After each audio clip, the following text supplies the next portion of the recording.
Hey folks, welcome back to my channel. My name is Jason. This is Olde Carr Guy, and if you're not yet subscribed, I encourage you to go ahead and hit that subscribe button. It's free, and you'll get notified every time I put up a new video. I'm on a quest for 10,000 subscribers. Today, we've got Grandma in the shop.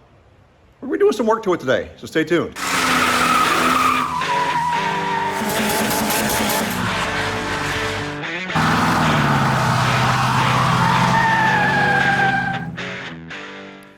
So I know it's been a long time since we've done any videos on Panther Platform. You can see back here in the background, we've got Blackjack, which we're gonna be getting out very soon to do some winter driving. That's right, it's almost time for winter here in New Brunswick. And we've got November.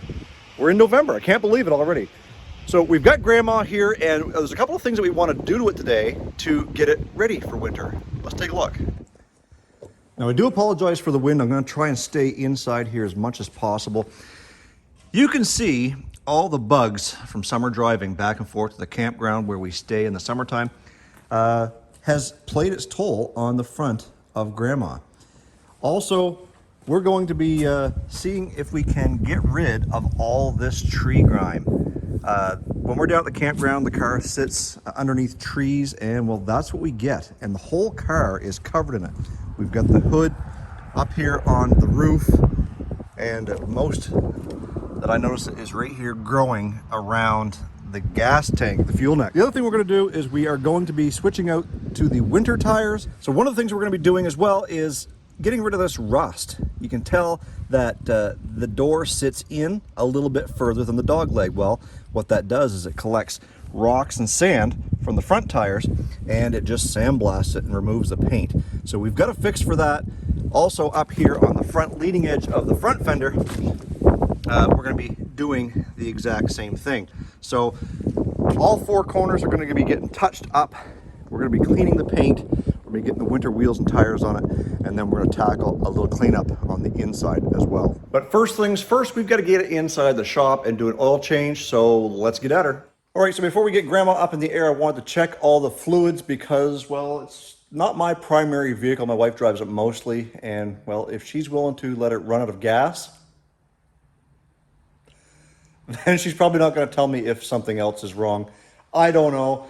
Nevertheless, we're going to check all the fluids, so let's do that now. So I did check the antifreeze. It was down just a smidge, so I filled it up to the cold level. The car hasn't gone very far today, basically just from the house over to here. Power steering fluid looks good. We topped off the windshield washer fluid, and the brake fluid also looks good. I did check the oil. It was down maybe half a quart, and we're getting ready to change the oil anyways. And when a vehicle is down half a quart between oil changes with this many miles on it, I usually don't worry too much about it. This car's got 242,000 kilometers.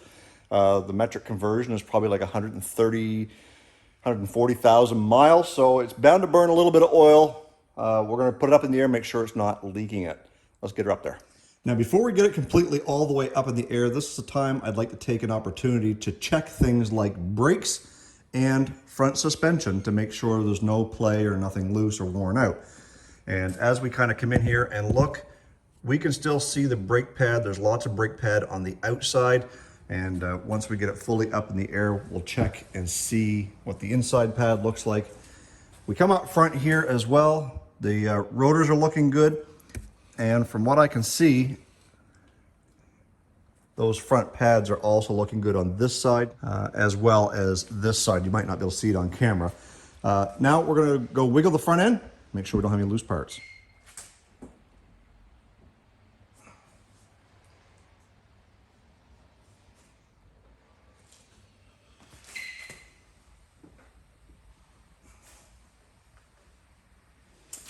Good over here too. All right, so we're gonna start at the back and work our way front. And I'm just looking up at the frame and the bottom of the trunk here. Everything still seems to be well undercoated. And there's a few spots that we may touch up still. Up in here, you can see it starting to get a little brown, but that's just paint peeling and surface rust. So we'll shoot that with a little bit of undercoating. We come up here and we see that the shock is good. These are new shocks when we put that rear axle in, so I didn't, no surprise there that there's no problems. And same thing up in here, a little bit of discoloration, but we shoot that with some undercoating, should be fine for the winter. One thing I am noticing up here on the right front is look how that spring is kind of all cockeyed. And right there, she's broken. The coil spring on that is broke. I'm surprised she wasn't complaining of any noises, but nevertheless, it still rides good. That's something we'll have to address here real soon. We come over to this side and, well, I mean, everything looks good on this side here. But one thing I did notice is the base pan is a little wet, and it looks like it's been collecting some dirt up in there. And you can see on those base pan bolts, there's a little bit of oil coming off of them. So we're going to try and tighten those up a bit, see if that's where the problem is. Otherwise, we could be looking at a rear main seal leaking, and that could be why the oil is down a little bit. So anyways, we're going to get the wrench on those, get the oil drained out, and finish up on this oil change. Have I told you before how much I hate oil filters on these engines, on these cars? Right there, that's why. Another quick question for you guys. You can leave a comment down in the comment section below. Do you pre-fill your oil filter? If so, why? If you don't, why? There's been some controversy on a few YouTube channels that I follow that by pre-filling, you're entering potential contamination into the oil supply that may not have been there, that your oil filter is not filtering out. For instance, this little bit of dirt right here, I'll zoom in on it, right there, could have just as easily gone inside here where the oil supply comes from. So you tell me, to pre-fill or not pre-fill your oil filter? Okay, so the oil change is done. I'm not sure how I caught it, but the serpentine belt is split right there on that first rib. And I noticed a little bit of white down in there. And so we're gonna need a belt for this thing too. So along with a coil spring, we'll get a belt ordered up for this thing, and everything is good to go mechanically once we get those things fixed. So now we're gonna look after getting this thing cleaned up and look after some of those touch-up spots on the fenders. Okay, so the first thing we've got to do is we've got to get this area cleaned up and get this little piece of plastic molding done so we can get down below it. We're going to take the grinder, we'll grind that down, we'll feather edge it out. We'll do the same thing back here on this corner. It doesn't look like it's doing not much damage right there, but come around the corner and same thing. Getting a little bit of bare spot there. So we're going to clean that up, get that plastic taken off. On the other side, we got a little spot underneath the door here as well, plus the dog leg. So I'm going to take the grinder, get it cleaned up, get it prepped for some primer, and I'll be right back with you. Okay, so we got to take these rocker panel covers off. And the easy way to do that is there's usually a little plastic Christmas tree type clip here. This one was the plastic screw type. I had to grind it off. And you pull from the bottom first, and as you pull, you'll hear it break away from the clips. And when it comes back here, same thing, another one of those little Christmas tree type clips. You're gonna pop those out and lift from the bottom first, and then pull up on the top, and it just clips over these little plastic pieces here. So it's not that big of a job to get them off. It's going to help you a lot if you're going to be doing anything like this and cleaning up some of this rust or paint peeling that's going on underneath where the plastic was. Let me show you a common area where these cars will tend to rust, and that is right here. You'll see all that junk and debris sitting in here in that rocker panel cover. And up in here is the bottom of the fenders will rot out because stuff, debris like you see right here, gets up in there, stays there, gets wet, and just rots out. So I'm going to take the hose to that and get that cleaned out before we go too much further. And then we can inspect down along here. Everything else looks pretty good. A couple of other little touch-ups along the bottom that we're going to get to while we're at it. And this is what I'm talking about. You don't know how far down it goes till you get the cover off. So I'm going to go hose that out and get this cleaned up, and then we'll be ready to start priming and painting.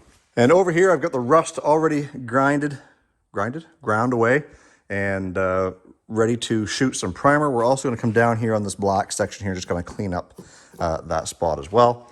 And back here, did the same thing. Once we got the rocker panel off, the cover, we exposed all the loose paint, and we're going to get ready to clean that up, treat it, prime it, paint it, everything goes back together. And another little tech tip, if you're using spray balm, which is what I will be, this is a color match spray balm. You can see the color right there, gold ash. Before you go and use it, shake it up a bit and then turn it upside down. That will let any of the metallic or pigment kind of sink back down to the top end. And when you go to shake it for that final time before you spray, you know it's going to come out well mixed. All right, so we got the rust all ground down, and what we started with was one of these 24 grit Scotch locks, and then we went after it and kind of buffed up the surfaces with, I don't know what those are, but nevertheless, just going to clean down some of the rough edges and got it smooth again. Again, we did this corner, the same thing on the other side, the front fender and this front fender. So now what we're going to do is we're going to tape everything up, get it cleaned up, spray some primer, and get some color on this thing. So let's get to it. Okay, it's taped up, primer's done. I've already touched up the underside here with black trim clad or rust paint, and I did all the way along that seam.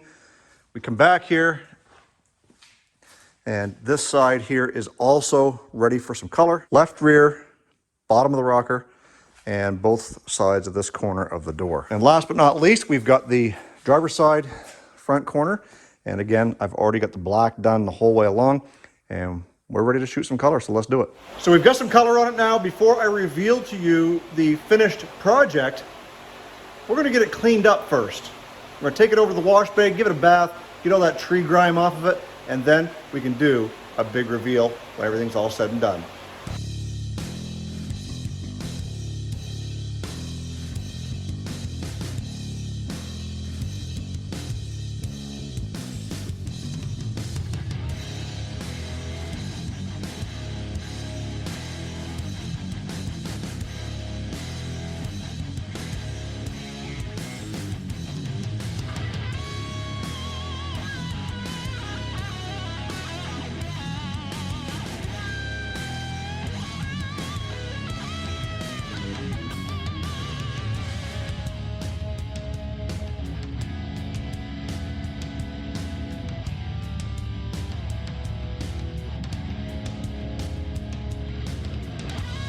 There you have it, guys. There is Grandma all shined up, ready for winter, other than the winter tires, of course. That'll be coming up very soon.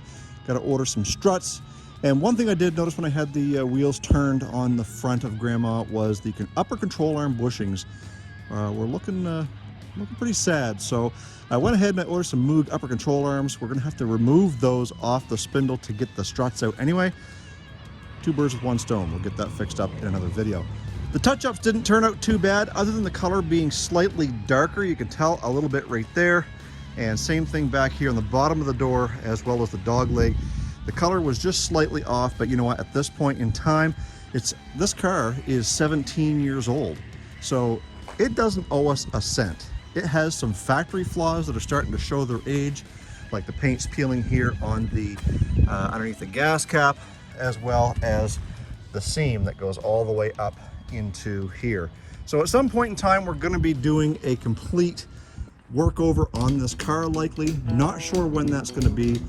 We've also been talking about upgrading Grandma into something newer, so stay tuned for that. So guys, remember, I am on a quest to 10,000 subscribers. We're almost there. We're at 92 and change, almost 9,300 subscribers. Trying to get the 10K before the end of the year. Please do your part. Hit that subscribe button down below. Subscribe to my channel. You'll get great updates on Project Grandma, as well as Dale the truck. And don't forget Project Blackjack and the Yugo. Thanks for sticking with me for this long, guys. Stay focused on the windshield, not the rearview mirror. I love you guys. God bless. Let's do it again real soon.